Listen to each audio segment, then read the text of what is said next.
நாகை மாவட்டம் கீழையூரில் 1000 ஆண்டுகள் பழமை வாய்ந்த கைலாசநாதர் சிவாலயத்தில் சிவனடியார்கள் உழவார பணி மேற்கொண்டு கருவறைக்கு பக்தர்கள் செல்ல வழி ஏற்படுத்தினர். மிகவும் சிதிலமடைந்து மரம் மற்றும் செடிகொடிகளால் சூழப்பட்டிருந்த கோயிலில் யவனர்கள் குறித்த கல்வெட்டுகள் இருப்பது கண்டறியப்பட்டுள்ளது. கோயிலை அரசு முழுமையாக சீரமைத்து குடமுழுக்கு நடத்த சிவனடியார்கள் வேண்டுகோள் விடுத்துள்ளனர். தென்னாடுடைய சிவனை போற்றி எந்நாட்டவருக்கும் விரைவை போற்றி. நான் உங்கள் காஞ்சி சிவபாலன். கிட்டத்தட்ட பார்த்தீங்கன்னா இந்த ஆலயம் கிட்ட ஒரு 1500 ஆண்டுகள் பழமையான ஒரு சிவாலயம்.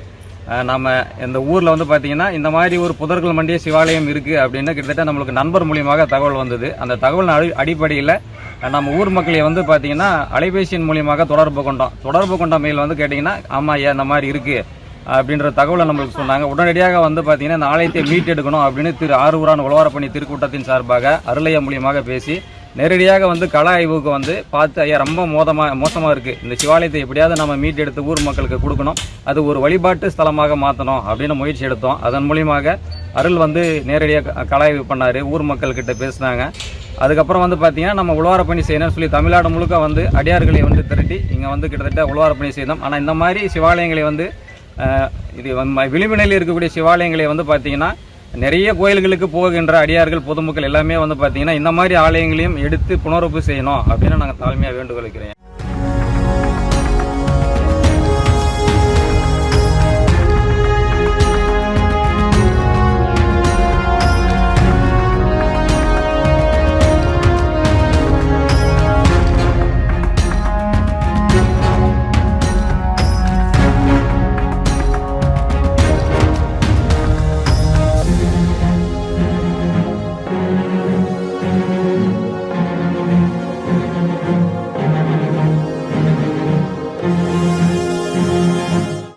இது நாகப்பட்டினம் மாவட்டம் கீழூர் வட்டம் கீழூர்னூர் கிராமம்.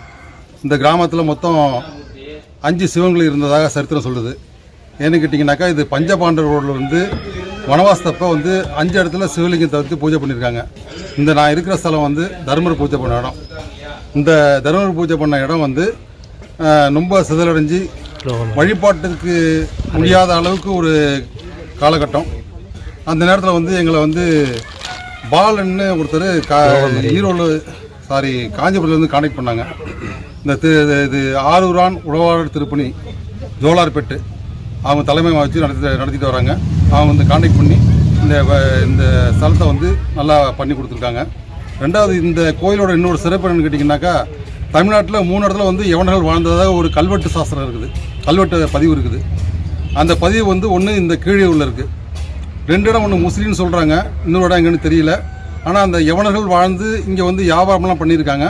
அவங்க பூஜித்த இடம் இந்த இடம், இந்த யவனர்கள் வாழ்ந்த இடம். யவனர்கள் எகிப்துலேருந்து வந்தவங்க. ரெண்டாவது பாவை விளக்க வடிவமைச்சதும் அவங்க தான். அவங்களோட ஸ்தலம். இந்த ஸ்தலத்துக்கு கும்பாபிஷேகம் செய்கிறதுக்கு ரொம்ப நாங்கள் நிதியுதவி பக்தர்கள் சிவ பக்தர்கள்ட்ட நாங்கள் எதிர்பார்க்குறோம். அதேமாரி இந்த இது காஞ்சிபுரம் பாலன் எங்களுக்கு ஒரு சின்ன ஒரு ரூட்லாம் சொல்லியிருக்காரு. அவரும் நிறையா ஹெல்ப் பண்ணுறாரு. ஏன்னா இந்த கும்பாபிஷேகம் பண்ணுறதுக்கு கவர்மெண்ட் சைட்லேருந்து எங்களுக்கு நிறையா தேவைப்படுது. ஏன்னா ஒரு சிவாலயம் பண்ணிட்டோம், அடுத்த சிவாலயத்தை நிற்கிறோம். அது கவர்மெண்ட் எங்களுக்கு நிறையா உதவி பண்ணணும், அதனால் நல்லாயிருக்கும். இதில் எங்களுக்கு குறிப்பாக அரண்மனை அறக்கட்டளை திரு தியாகராஜன் அவர்கள் வந்திருந்தாங்க. அவங்க இந்த கோயிலை பார்த்துட்டு என்னால் முடிஞ்சதை எல்லாம் செஞ்சு தரேன்னு சொல்லியிருக்காங்க. அவங்களுடைய அரண்மனை அறக்கட்டளையோடைய உதவியும் நாங்கள் ரொம்ப எதிர்பார்க்குறோம். எல்லாம் செஞ்சு கொடுத்தா நல்லாயிருக்கும். இந்த சிவாலயம் யாரும் போகிற வழியில் இல்லாமல் ஒரு முறையில் போயிடுச்சு, ரொம்ப சிதறஞ்சு போச்சு. உள்ளே போகிறதுக்கெல்லாம் பயப்படுறாங்க. ஆனால் இந்த ஆரூரான் உழவார பணிக்காரங்க எந்த பயமும் இல்லாமல் உள்ளே போய் அந்த எல்லாத்தையும் செஞ்சு கொடுத்துருக்காங்க. இனிமேல் மக்கள் வரும். இந்த மக்கள் வழிபாட்டு ஸ்தலம் பெரிய லெவலில் இருக்கணுங்கிறது எங்களோட ஆசை. அதை இந்த அரசும் மற்றும் சோசியல் போன்ற ஆன்மீக பணியில் உள்ளவங்களும் செஞ்சு கொடுத்தா ரொம்ப சிறப்பாக இருக்குன்ட்டு என்னோட இது. சிவாயனம். பிளே ஸ்டோர் மற்றும் ஆப் ஸ்டோரில் இருந்து பாலிமர் செயலியை QR கோடு மூலம் பதிவிறக்கம் செய்யுங்கள். செய்திகளை உடனுக்குடன் பெறுங்கள்.